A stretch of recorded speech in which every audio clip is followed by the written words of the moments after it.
আসসালামু আলাইকুম গাইস। আজকে আমি একটা ইউনিক রেসিপি নিয়ে হাজির হলাম। আজকে আমি তৈরি করব ম্যাঙ্গো ডোনাট। এই জন্য প্রথমে আমি পাকা আম নিয়েছি একটা। এটা আমি হাতের সাহায্যে খুব ভালোভাবে আঁশটা বের করব। এটা দেখে বুঝতে হবে হাতের সাহায্যে আঁশটা বের করার পর আটিটা দিয়ে ফেলে দিলাম, তারপর বাকি আঁশটাও আমি তুলে ফেলে দিব। তো এই পর্যায়ে আমি আগে থেকে জাল করা তরল দুধ অ্যাড করলাম।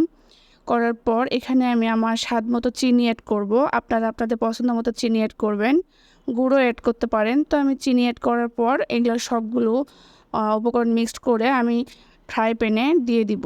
দিয়ে আমি বেশ কিছুক্ষণ জাল করে নিব। এটা জাল করার মাধ্যমে বেশ ঘন হয়ে আসবে। ঘন হয়ে আসলে আমি চুলাটা অফ করে দিব এই পর্যায়ে। তো আমি এটা এক সাইডে রেখে দেবো ঠান্ডা হওয়ার জন্য।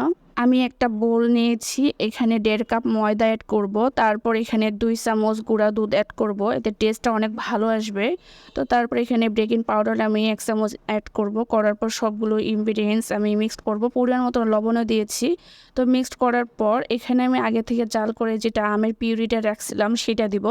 দেওয়ার পর হাতের সাহায্যে খুব ভালোভাবে মিক্সড করব। এখানে কোনো প্রকার পানি অ্যাড করব না।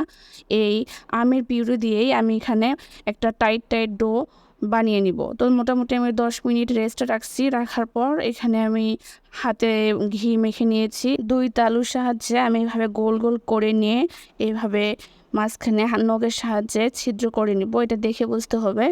এটা করলে ডিজাইনটা অনেক সুন্দর আসবে। তো আমি মোটামুটি এরকম গোল গোল করে হাতের নখের সাহায্যে এভাবে আমি সবগুলো গড়ে নিয়েছি। আপনারাও এভাবে গড়িয়ে নেবেন। তো তারপর আমি ফ্রাই প্যানে পরিমাণ মতো রান্নার তেল দিয়েছি। গরম হয়ে আসলে আমি এখানে সবগুলো ডোনাট দিয়ে দিলাম। দিয়ে হালকা করে ভেজে নিব।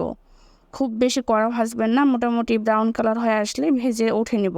তো তৈরি হয়ে গেল আমার ম্যাঙ্গো ডোনাট। অবশ্যই বানিয়ে দেখবেন, বাচ্চা সহ বড়রা